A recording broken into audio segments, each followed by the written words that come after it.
I grew up in a family where nobody talks about money. My father was a farmer who worked harder than most people. I know. I am not sure he worked that hard because he loved his cocoa farm. I think he worked hard because he wanted money. Unfortunately, he never gets enough of it. Going through the school and the church in my country aren't different. Nobody talks to me about money.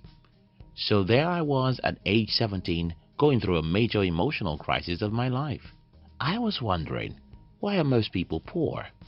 Why do a few people seem to have too much when most people have nothing?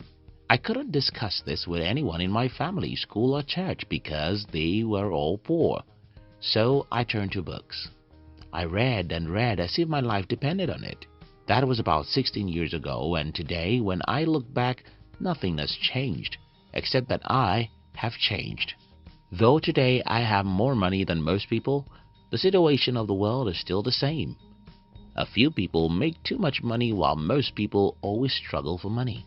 In this video, I'll be sharing with you the 3 important rules I learned which changed my financial life.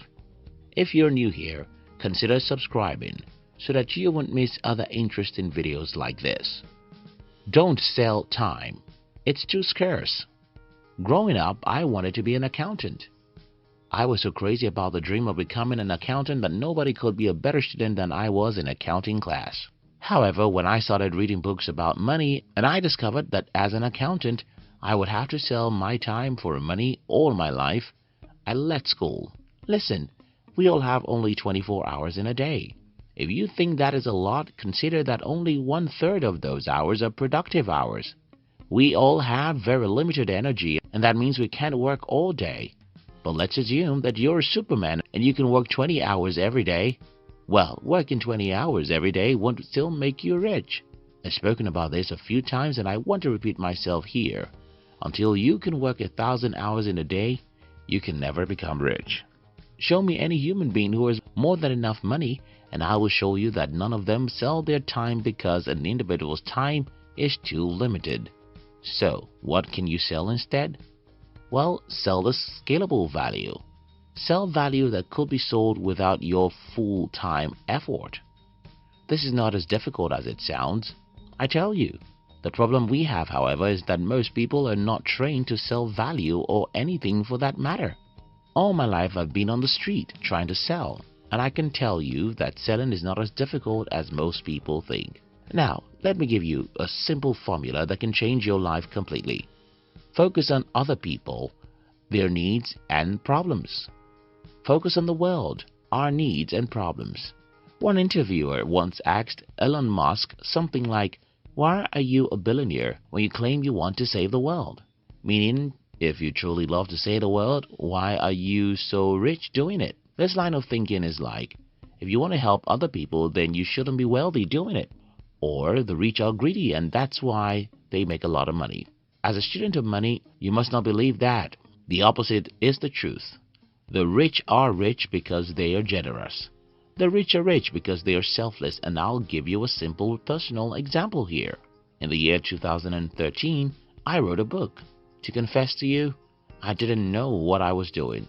I was simply angry and I wanted to put my anger into a book. Little did I know that many people would like my book. So when I noticed that many people liked my book, I decided to stop selling it. Instead, I decided to start giving the book out for free. This, of course, doesn't make sense. Traditional thinking says when you have a product that people like, then increase its price, right? But I worked against this norm and started giving the book out for free. Then the miracle happened. Thousands of people started downloading my book, and when most people read the book, they'll share it with others, which made the book even more popular.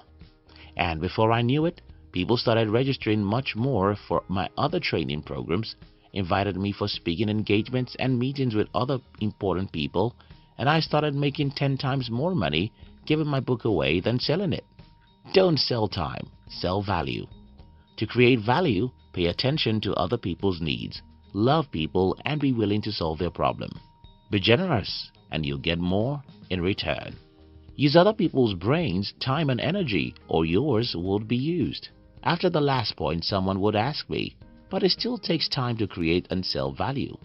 Yes, it does, but it doesn't have to be your own time. Over the years, I've talked about selling value using other people's time, brains, and energy. While this topic is a very harsh one, it's like others' lives' realities. It's tough, but it's true. Life is like a jungle.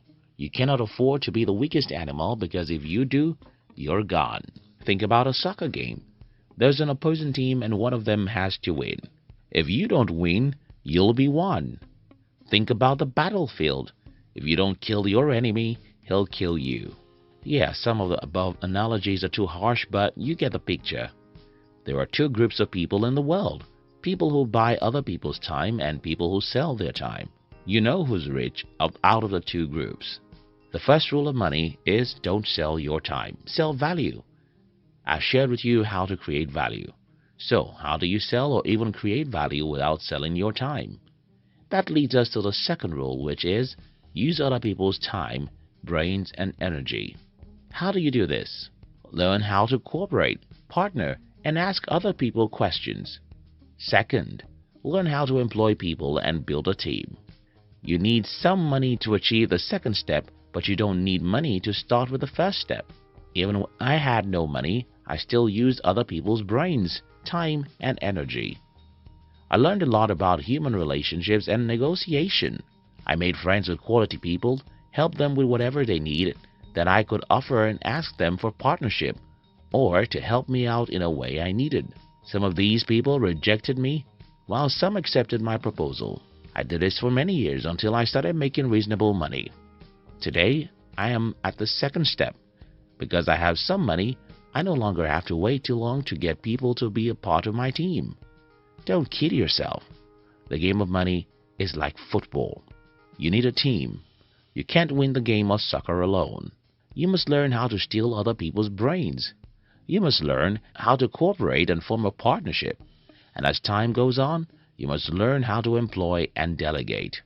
That's how you work 1,000 hours in a day. Use technology for your selfish reason.